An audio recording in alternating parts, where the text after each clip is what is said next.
Alors dans ce nouveau tuto couture, on va voir très rapidement comment faire des points invisibles pour refermer une doublure ni vue ni connue. Ou parfois, par exemple, on fait un doudou et on a besoin de venir recoudre, de jointer les deux tissus bord à bord sans que cela ne se voit.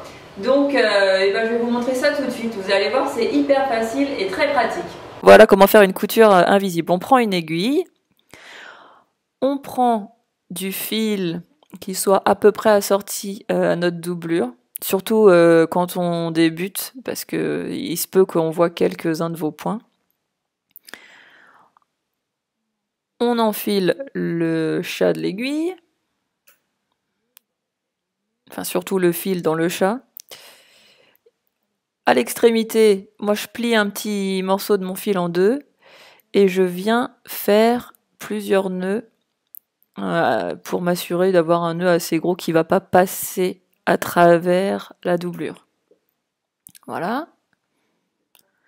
J'en ai fait 3, c'est pas mal. Ensuite, j'ai mon ouverture. Je prends mon fil qui est enfilé en simple. J'enfile pas le fil en double. Je ressors par l'intérieur au niveau de ma couture. Voilà, mon fil va bien être caché dans ma doublure. Ensuite, si vous êtes gauchère ou droitière, vous vous mettez bien à votre main. Donc, vous voyez bien là mon fil qui est en bas. Je viens piquer en face, de l'autre côté, en face, et je fais un point parallèle à l'ouverture. Comme ça, je tire.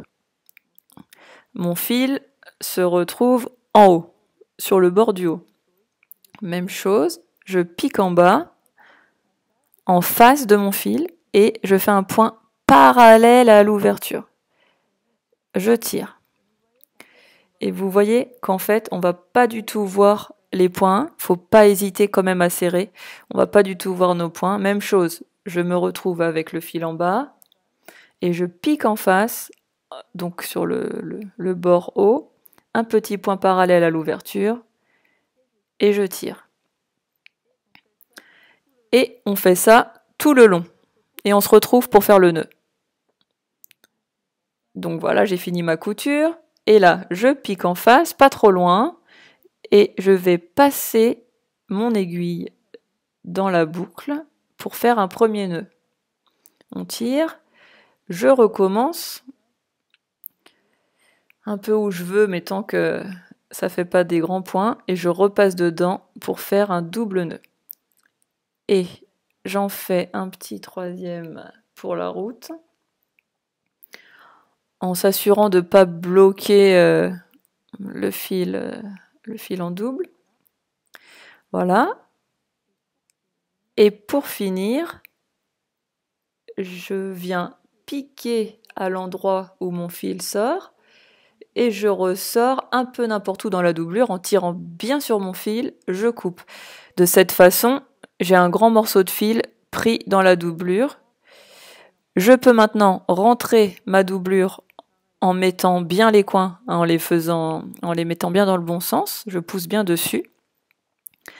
Et voilà, j'ai une trousse doublée, refermée, ni vue ni connue.